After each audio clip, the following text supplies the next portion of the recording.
The text message appeared on his phone at 11:47 p.m. 3 words, "I'm leaving you." Connor Bradley stared at the screen, his heart pounding so hard he could hear it in his ears. But nobody knew what those 3 words would unleash.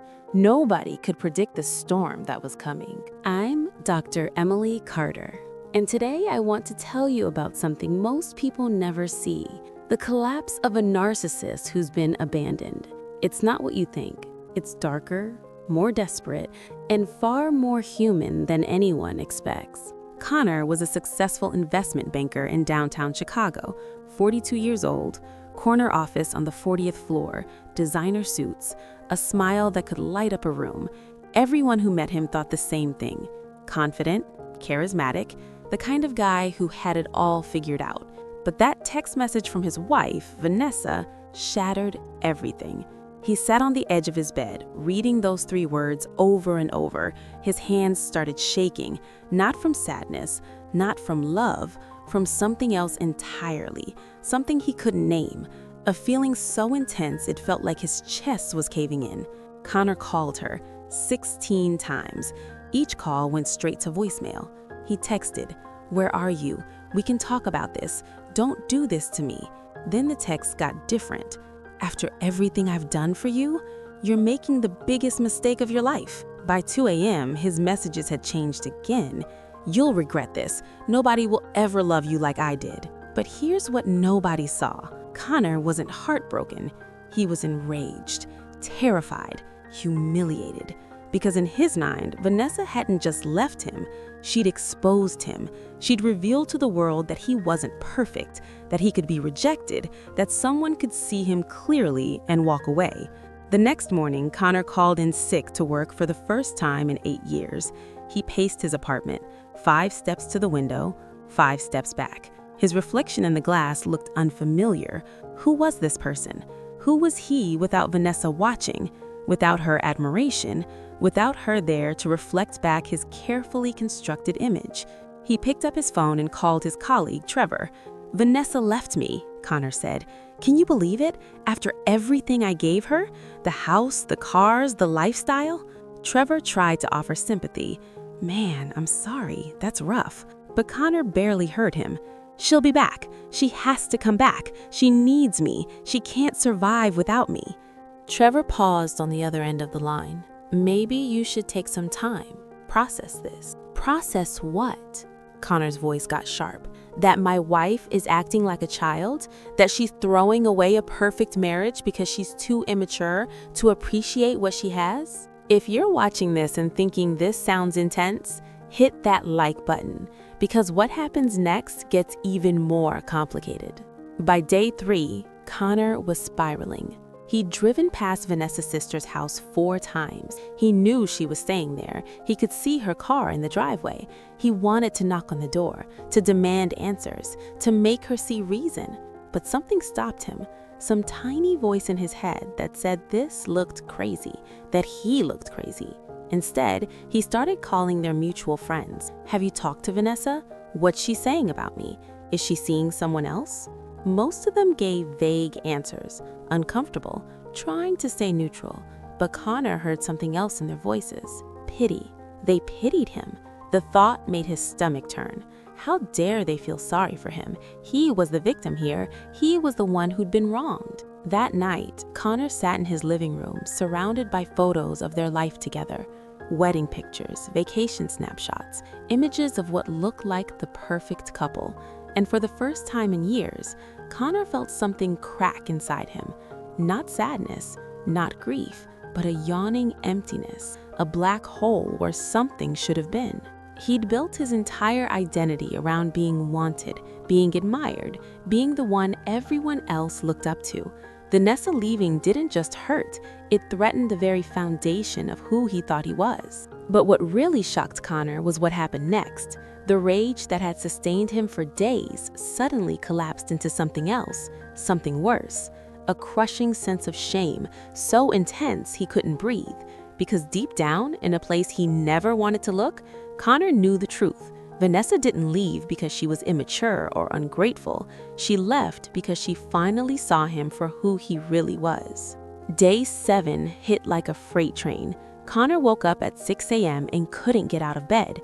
His chest felt heavy. His mind raced with thoughts he couldn't control. What were people saying about him? What did Vanessa tell her friends? Did they all think he was a failure? A loser? Someone who couldn't even keep his own wife? He forced himself to shower, to get dressed, to go to work. But everything felt mechanical, like he was watching himself from outside his body. His colleagues noticed something was off. "You okay, Connor? You seem different." He pasted on his best smile. Never better, just working through some personal stuff. But inside, he was screaming, because every interaction felt like a performance. Every conversation felt exhausting. Without Vanessa there to validate him, to tell him he was smart and successful and special, he felt like he was disappearing. That afternoon, he got a voicemail from Vanessa's lawyer. His wife wanted a divorce. She wanted to split their assets. She wanted to move on with her life. Connor listened to the message 3 times. Each word felt like a knife, not because he loved Vanessa, but because she was erasing him. She was saying clear as day that he wasn't special, that he was replaceable, that she could live without him. Connor threw his phone across the room. It hit the wall and cracked. He didn't care. He wanted to break something, to hurt something, to make someone feel the way he was feeling. This unbearable, suffocating sense of being nothing, of being nobody. And that's when the real unraveling began. What happened in the next few weeks would change everything. Connor started drinking, not socially, not casually, but alone. Every night, bourbon, straight, 1 glass, then 2. Then he stopped counting. The alcohol dulled the screaming in his head. It made the shame feel smaller, more manageable, at least for a few hours. He stopped going to the gym, stopped getting haircuts, stopped caring about the suits he wore to work. His assistant noticed, "Mr. Bradley, you have a stain on your tie." He looked down, didn't even care. "Thanks, I'll change it later." But he didn't. At night, he'd sit in his apartment and scroll through Vanessa's social media. She'd blocked him, but he created a fake account just to watch, to see what she was doing, who she was talking to. And what he saw made everything worse. She looked happy. She was smiling in photos with her friends. She was living her life without him, like he'd never mattered at all. Connor's mind went to dark places, revenge fantasies, ways to hurt her, ways to make her suffer the way he was suffering. He imagined showing up at her work, confronting her in front of everyone, telling them all what a terrible person she was, how she'd abandoned him, how she'd broken her vows. But he didn't do any of that, because another part of him, a deeper part, knew it would only make him look worse. It would confirm what Vanessa already believed, that he was toxic, that leaving him was the right choice. So instead, he did something else. He started sleeping with other women, random hookups from dating apps, women who didn't know him, who saw only his surface charm, his money, his looks. And for a few hours, Connor felt something like relief. These women wanted him, they validated him, they made him feel real again. But the feeling never lasted.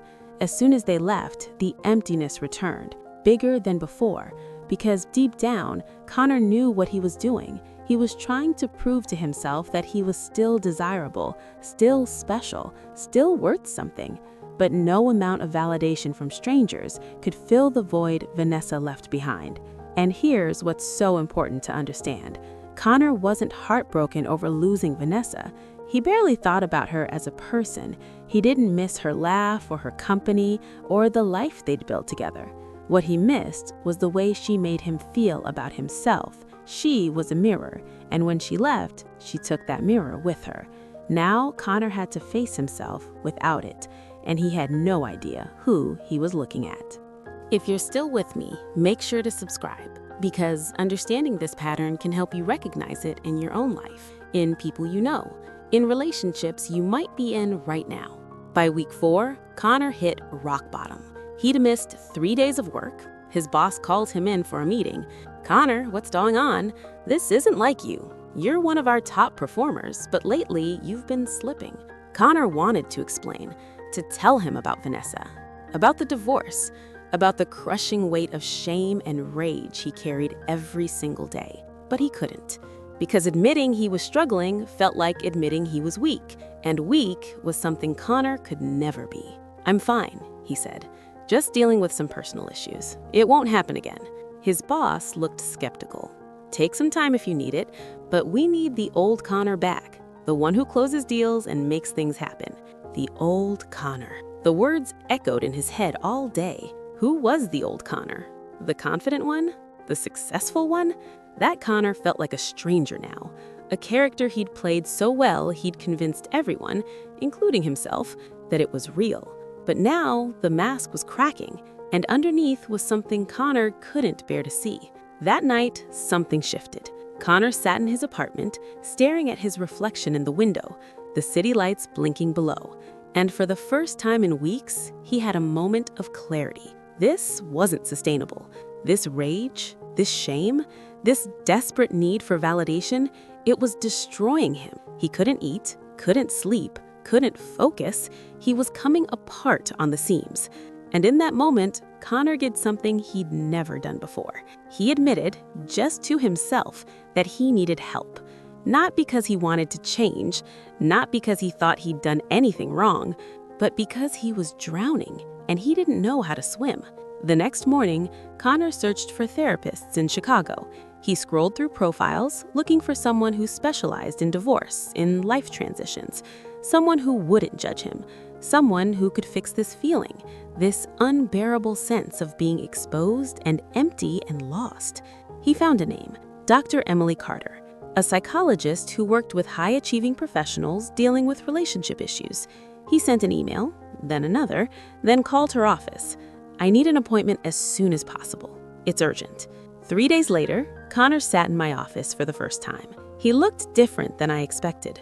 Rumpled seat, tired eyes, but still carrying himself with a kind of desperate confidence, like he was trying to convince me, even before we spoke, that he had it all together. "Tell me what brings you in today," I asked. Connor leaned back in his chair. "My wife left me, out of nowhere. No warning, no explanation. And honestly, I'm fine. I just need some strategies to move forward, to get my life back on track." I nodded. "When did she leave?" "About a month ago." "And how have you been coping?" He shrugged. "I'm managing, working, dating, staying busy." But his hands were shaking. His eyes kept darting around the room. And when I asked him how he was sleeping, he paused just a little too long before answering. "Fine, a few hours a night. That's normal for me." We talked for an hour, and the more Connor spoke, the clearer the pattern became.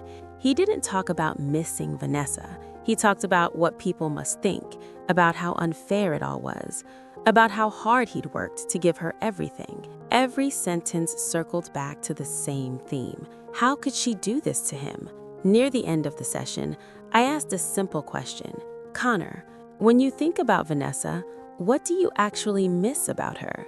He opened his mouth to answer, then closed it.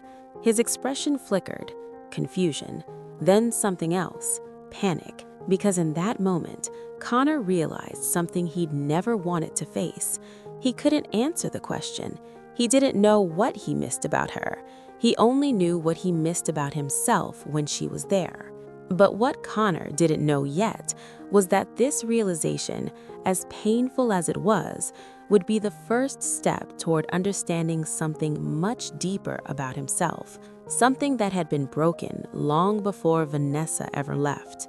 Over the next few sessions, Connor started to unravel, not in the way he'd been unraveling before, with rage and desperation, but in a different way, a quieter way. He started talking about his childhood, about his father, who only praised him when he brought home perfect grades, about his mother, who compared him constantly to other kids, about the unspoken message he'd absorbed early on, that his worth was conditional, that love was something you earned by being better, smarter, more successful than everyone else. "I remember being 10 years old," Connor told me one afternoon. "I got second place in a school competition. My father barely looked at me. He said, 'Second place is just first loser.' And I believed him. From that moment on, I had to be the best at everything. There was no other option. I leaned forward. And what happened when you weren't the best? Connor's jaw tightened. I made sure that never happened. But it had happened. Vanessa leaving was the ultimate failure, the ultimate rejection, and it shattered the illusion Connor had spent his entire life building, that he was untouchable, that he was above needing anyone, that he was special. As we dug deeper, Connor began to see patterns he'd never noticed before. The way he'd always needed to be the center of attention, the way he couldn't tolerate criticism without lashing out, the way relationships felt like transactions where he gave things in exchange for admiration, the way he convinced himself that Vanessa left because she was flawed, not because there was anything wrong with him. "Do you think I'm a narcissist?" Connor asked me one day, his voice tight. "I've heard that term before. People use it to describe jerks. Is that what I am?" I chose my words carefully. "I think you've developed some patterns of thinking and behaving that protect you from feeling vulnerable. And those patterns have served a purpose. They've helped you achieve success. They've helped you feel safe. But they've also kept you from forming genuine connections with people." Connor looked at me. "So what do I do? How do I fix this?" And that's when the real work began. Because fixing wasn't the right word. Connor didn't need to be fixed. He needed to be rebuilt from the ground up. He needed to learn for the first time in his life that his worth wasn't dependent on being perfect, that he could be flawed and still be loved, that vulnerability wasn't weakness. It was the only path to real connection. We started with small steps. I asked Connor to notice, without judgment, when he felt the need to impress someone, when he felt threatened by criticism, when he felt that familiar surge of rage when someone didn't validate him the way he expected. At first, he resisted. "This feels stupid. I'm not some fragile person who needs to analyze every feeling." But I persisted. "You came here because you were drowning, Connor. This is how we learn to swim." Slowly, painfully, Connor began to change. Not overnight, not dramatically, but in small, incremental ways. He started calling his sister, someone he'd avoided for years because she'd once criticized him. He started apologizing to colleagues when he made mistakes instead of deflecting blame. He started sitting with uncomfortable feelings instead of numbing them with alcohol or hookups or work. And most importantly, he started to grieve, not just the loss of Vanessa, but the loss of the person he thought he was, the perfect, untouchable version of himself that never existed. That grief was messy. It involved tears and anger and confusion. It involved admitting that he'd hurt people, that he'd been selfish and manipulative and emotionally unavailable, that Vanessa had every right to leave. One afternoon, about 6 months into our work together, Connor said something that marked a turning point. "I called Vanessa yesterday. I apologized for everything, for not listening to her, for making everything about me, for treating her like she was there to serve my ego instead of being a partner." "How did that feel?" I asked. Connor paused. Terrifying, but also, I don't know, lighter somehow. That's when I knew Connor was ready to hear the deeper truth, the clinical reality of what he'd been experiencing. So I explained it to him, not in judgmental terms, but in clear, compassionate language. "Connor, what you've been going through has a name. It's called narcissistic injury. When someone with narcissistic traits shaped by early experiences of conditional love, experiences rejection or abandonment, it feels like the self is being annihilated. It's not about losing the person, it's about losing the reflection of yourself that person provided. And that loss triggers intense shame, rage, and a desperate need to restore that sense of specialness." Connor absorbed this. "So I do have narcissistic personality disorder?" I shook my head. I don't think a formal diagnosis is as important as understanding the patterns. You have some narcissistic traits that developed as survival mechanisms, but you're here. You're doing the work, and that means change is possible. Over the following months, Connor continued to make progress. He started dating again, but differently this time. He chose women who challenged him, who called him out when he was being selfish, who didn't just reflect back his carefully curated image, and he learned to tolerate that discomfort, to sit with the feeling of not being perfect in someone else's eyes. He also started rebuilding his relationship with himself, not the grandiose version he'd presented to the world, but the real version, the one who made mistakes, who felt insecure sometimes, who needed support and connection and love, not because he earned it, but because he was human. One day, about a year into therapy, Connor came in looking different, calmer, more settled in his own skin. "I saw Vanessa last week," he said. "We met for coffee to finalize some paperwork." "How was it?" I asked. He smiled, not the charming smile he used to wear like armor, but something genuine. "It was okay. We talked, really talked, and I realized something. I don't hate her anymore. I don't even blame her. She did what she needed to do, and I'm grateful, because if she hadn't left, I never would have figured any of this out." That moment, right there, was what healing looked like. Not perfect, not complete, but real. Connor still struggled sometimes. He still had days where the old patterns crept back in, where he needed validation a little too much, where criticism stung more than it should. But he had tools now. He had awareness. And most importantly, he had a relationship with himself that wasn't dependent on being better than everyone else.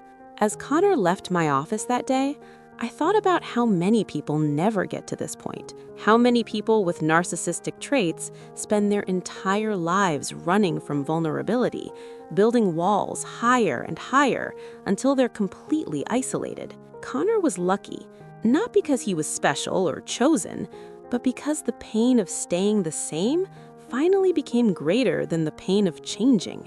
And that's the message I want to leave you with today. If you recognize these patterns in yourself, know this: you're not broken beyond repair. You're not doomed to repeat the same cycles forever. But change requires something most people with narcissistic traits find impossible. It requires admitting that you need help, that you don't have all the answers, that the person you've been presenting to the world isn't the real you. And underneath all that armor, there's someone vulnerable and scared and deeply human. That's the person worth knowing. That's the person worth healing. That's the person who can build real relationships based on genuine connection instead of transaction. But you have to be willing to look. You have to be willing to sit with the discomfort of not being perfect, of being seen clearly, flaws and all.